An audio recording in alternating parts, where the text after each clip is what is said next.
They said, "You make us want to vomit."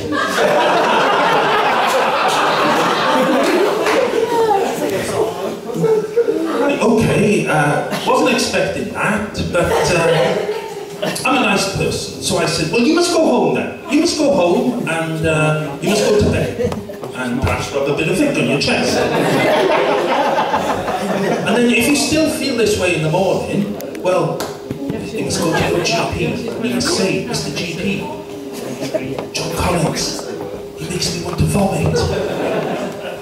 Do you have a pill for that?" Not to make it happen, you know, to stop it. You know, rather than those pills they give people before they go on aeroplanes. You know, a sort of anti-John Collins pill. Sadly, they took my advice and they went home. And we had to stop the gig because the audience had left. I haven't been asked back to all that. Strange. Where was I anyway? Oh, my appearance. Yeah, I do suffer with my appearance. Yes. I do suffer, as you can see. For starters, I look older than I actually am. I am actually 46. Yes. 46. And the rest. And that's not in dog years, but I'm 46. But as I said to my ex-partner Bethan, I said, "Look, I may be old, I may look old, but I've got the mind of a 12-year-old. And Bethan's reply to that was, "Does that mean I've been sucking off a retard for the last I said, no, it doesn't mean you've been sucking off a retard for the last 8 years. It just means that I may look old, but I've got a young, vibrant mind and the needs of a pensioner. That's all." Because she was really worried. She thought she was going to end up on the sex offenders list. Anyway, second way that I suffer with my appearance is, well, my sister. Perception is everything. I mean, how we see ourselves and how other people see us are very often two different things. In fact, always two different things. And I see myself as a nice 40-something man, intelligent, cultured, with an original dress sense. My sister, however, thinks I look like a village idiot. A village idiot with no dress sense. One day went to the seaside, bought an ice cream, had a walk along the pier,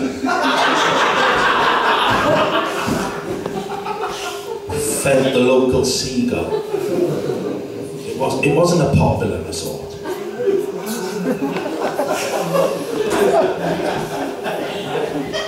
And then returned to the wrong village. The third way that I suffer with my appearance, of course, is, has anyone ever heard the expression, "he has an honest face"? Or "she has an honest face"? Apparently I've got a face that you want to call the police about.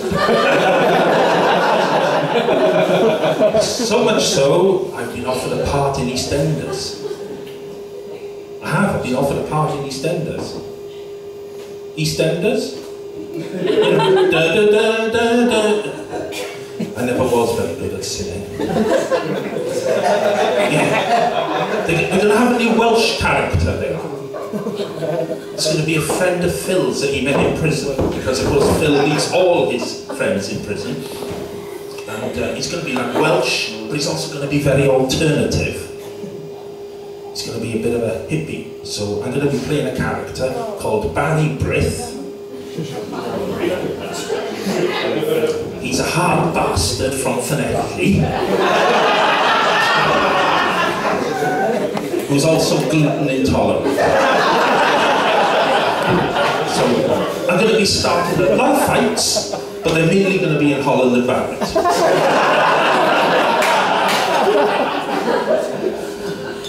But you know something?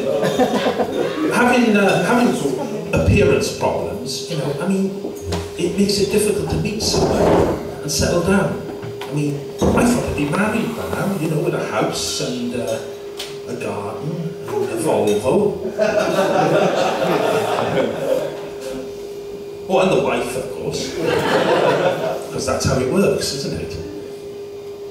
You know, I mean, take my last partner, Bethan, for instance. I mean, you know, I really thought I'd met the person that I was going to spend the rest of my life with and, you know, settle down with, marry. But it wasn't to be, no.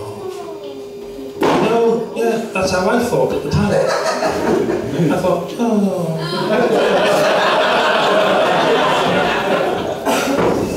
Turned out me and Bethan wanted different things in our life. I wanted us to have children, buy a house, and take up gardening. And Bethan wanted to have my sister, buy a strap-on, and take up BDSM.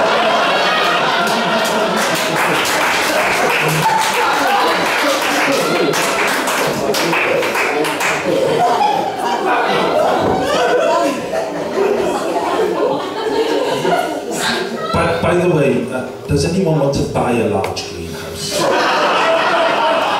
Anyone? eBay again then. I remember when she told me about the BDSM, because I've got a little bit hard of hearing in this year, and I thought she wanted driving lessons. But that's BSM. British School of Motor. Quite a different thing. They both involve strapping in, but for very different reasons.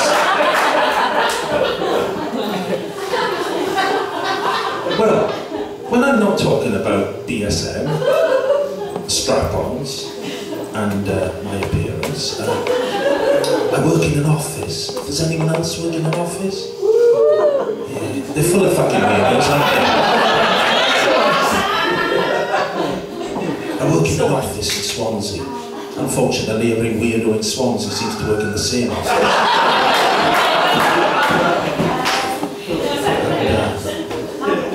Weirdos have obsessions. They do. The 4 main obsessions the weirdos in my office have is car parking, whose turn it is to buy milk,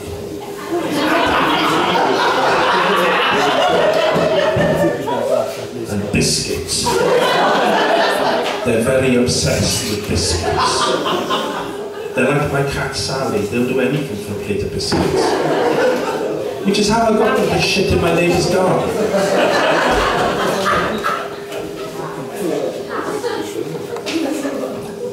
Queen of the weirdos is Anne. Now, if you work in an office, there is a proper etiquette. When you know, on Thursday or Friday, you say to your colleagues, you know, oh, what do you do in the weekend? You going anywhere nice? That's what you do, innit? And you just say, you know, I said to Anne one day, I said, so what you do in the weekend then, Anne? You going anywhere nice? And Anne said, Auschwitz.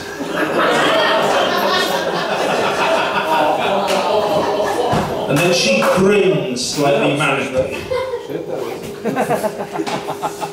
I was so shocked, I couldn't say anything for a minute.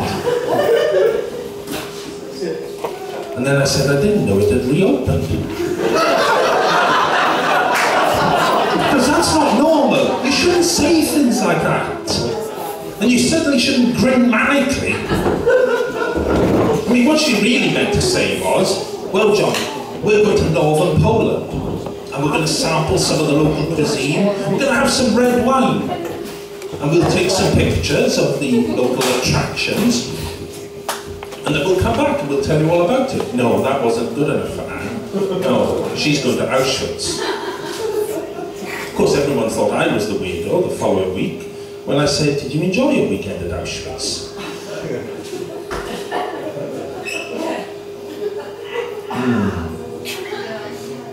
I didn't tell you about the 4th obsession they've got, innit? They're obsessed with collections. Are your colleagues obsessed with collections? They're always collecting for something or other. I mean, it's either someone's birthday or someone's retired. last Christmas we collected for our line manager vasectomy.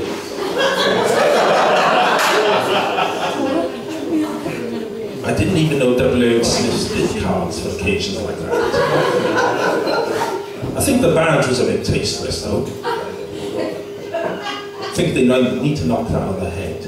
And, well, I don't think we should have gotten the cake from Asda's.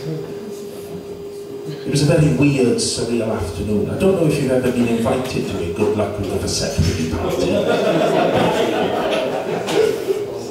Thanks to Facebook, there's a lot of weird shit out there.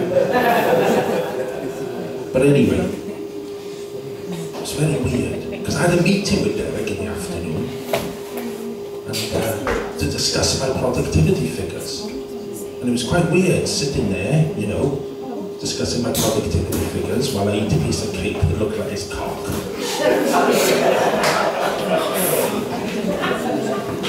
And I thought, can it get weirder than this? And then Derek picked up a piece of cake that looked like his cock.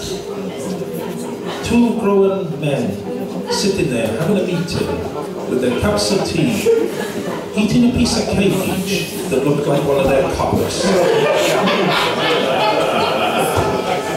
Anyway, thanks very much.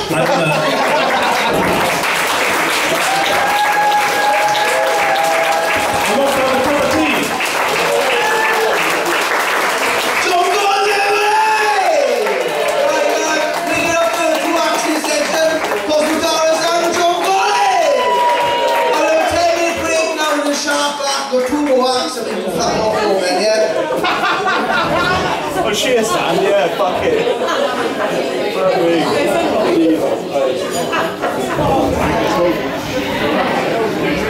Thank you very much.